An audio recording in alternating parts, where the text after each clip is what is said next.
why the sun chases the moon, how the stars are the children of the moon, and all that. I think these stories are wonderful, they're beautiful, and they really show how our ancestors saw the world. And I think that's something worth remembering and worth sharing. Hi, and welcome to Pinoy Spotlight. And today I'm joined with Susanne from UnaArtesana, and she is going to tell us a little bit about her story and how she got into jewelry making. Hi, I'm Susanne. I'm the artist and maker behind UnaArtesana, and I create pieces inspired by Filipino folklore and mythology. First question is, how did you get started, and what inspired you to kind of chase this passion? So I actually started during the pandemic. Earlier that year, I just felt a bit lost with where I wanted to go career wise, and it just so happened the world came to a stop at that point. And I picked up lots of different hobbies like everybody did at the time, and it just so happened that my sister found a bag of old beads and she gave it to me to just play around because she knew I like jewelry. And so I started creating pieces from there. And it was around that time I was also researching Filipino mythology and folklore. And I decided to start making pieces inspired by those stories that I was reading, sort of as a way to just give my hobby some direction. Yeah. And then I started sharing it with friends, posting it on Instagram, and there was interest in it. And Yeah. I just decided to take the plunge and launch it in October of that year. And the first post I shared, I got my first order almost right away. Really? So that's pretty exciting.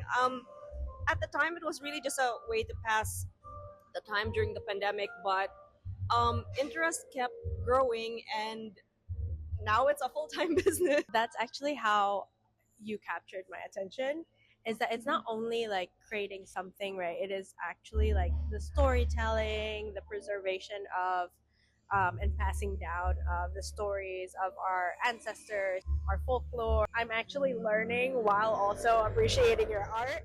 How does living in the Philippines influence your work, and how does our Filipino culture show up in your work? And I mean, you kind of touched on this already. So I mentioned my pieces are inspired by Filipino folklore and mythology. So Filipino culture is very integral to my work.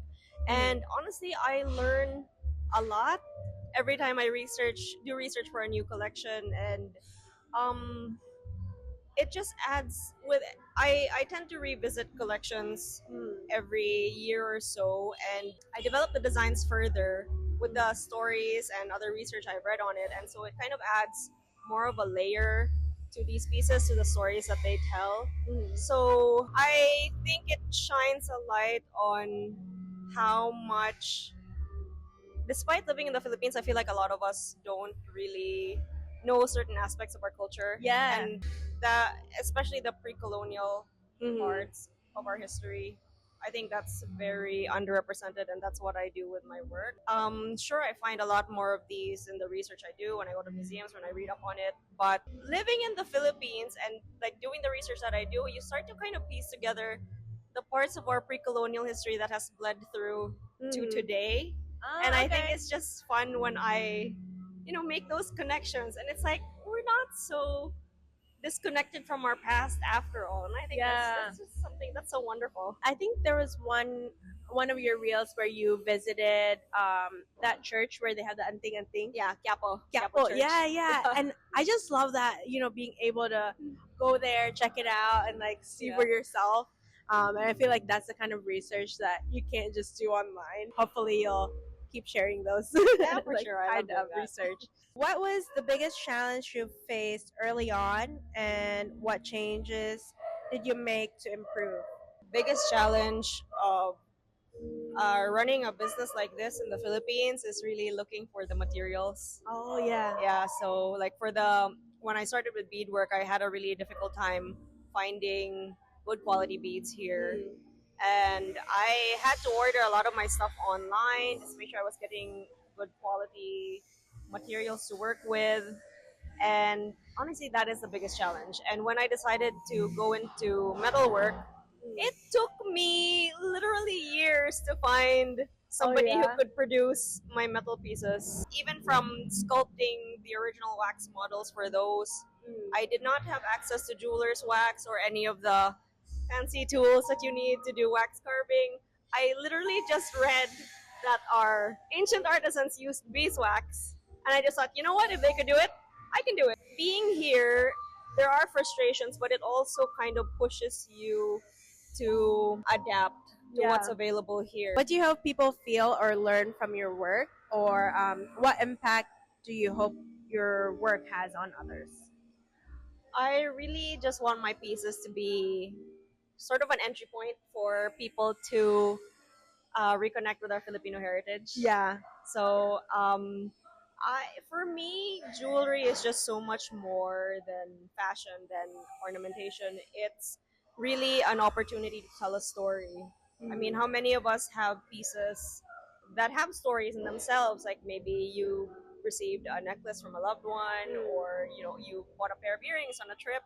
And so for me, I just kind of wanted to push that further by giving stories to these pieces, and those stories come from our heritage, our history. Yeah, and I really just want more people to learn about our roots, to reconnect with it, to know what an incredible history we have. Yeah. And I think we're on to our last question. So, what advice would you give someone who wants to start? If anybody wants to get into art, jewelry, or anything, I would just say go for it. Yeah. I literally started with a bag of beads and Google, and that was all I needed to get started. I think if I can do it, anybody can do it. Yeah. And I think you just really need to really love it. I mean, if you're passionate about something, and then nothing can stop you, really. Yeah. Yeah. Do you find it meditating? Yeah, definitely. That's what I love about it. Yeah. Because the beads are just so small, and then you just, you kind of just get lost in it. Yeah. I love that. Definitely therapeutic. Yeah. And as for learning about our history, our heritage, there are so many online resources now. And I think that it's so much easier to find than it was years ago. Yeah. So, like, just a quick Google, you can find some reputable sources already. I would definitely recommend visiting our museums. I just feel like they're so slept on. Yeah, I Yeah. know. Last time I came, The National Museum. Yeah, Yeah. I wanted to go there, but it was closed when I went. Even just like the colleges ones, right? That has those museums and like the artifacts. I'm like, wow, I didn't even think to like appreciate them until I'm not here anymore to like visit them easily. So yeah, that's a really great advice. And do you have any resources that you typically use that you would recommend that you feel are reputable and like a good source of information? Websites, I follow the Pinoy writer on Instagram, and she has a website, also wonderfully researched. I definitely recommend that. I've been following her since her Tumblr days. Oh yeah, that's And awesome. so that's how I got introduced to pre-colonial history. The Song Project is also really good, very beautifully and thoroughly researched. So those are two free online resources that I think is easy to get into, and I think they are reputable. For books, the Boxer Codex. That's a 16th century manuscript from Oh yeah, written by the it has the- images of pre-colonial Filipinos. yeah. And all sorts of information of our ancestors from the earlier part of Spanish colonial history. And Barangay by William Henry Scott. I feel like sometimes the Boxer Codex might be a little difficult to get into if you're just reading casually. So I think Barangay condenses it really well. Ah, okay. So yeah, I highly recommend that. Awesome. I love those pictures of like the pre-colonial and because we're talking about jewelry, right? Like they're adorned with like beautiful jewelry and just knowing that the Philippines used to weave gold now is like extremely expensive. In terms of like symbolism, research wise, is that also something you have to look into before like choosing a symbol to use for your like anting-anting? Anting-anting, I'm sure you know, they're the ones we see now depict more Christianized or Western motifs. But actually, the anting-anting dates back to pre-colonial times, and that's sort of what I wanted to do. That is what I wanted to do. I wanted to reroute it back into its pre-colonial origins. Yeah. So I chose symbols found in pre-colonial jewelry, in traditional weaves, and even coins, tapiloncito. So it was really a way to kind of make people more aware of our pre-colonial history, and yeah, to just root this tradition back into its origins. So for symbols, I if you guys haven't been yet, I highly recommend going to the Ayala Museum to see the Oh, gold yeah? exhibit. Where is it? It's in in Cebu? no, it's in Makati. Okay. But it is they have such a huge collection of pre-colonial gold pieces, Okay. and I think for some reason not a lot of people know about it. Oh, But it's yeah? been around for years, and if you want to get a good idea of what pre-colonial Philippines look like, I think that's a great place to go. Oh, yeah? Okay. Thank you so much for sharing Mhm. all of this. And the people want to follow you or find your products, where do they go? I am at UnaArtesana on Instagram, and you can find my pieces on UnaArtesana.com. Awesome. Thank you so much. Thank you. That's it for today. Paalam.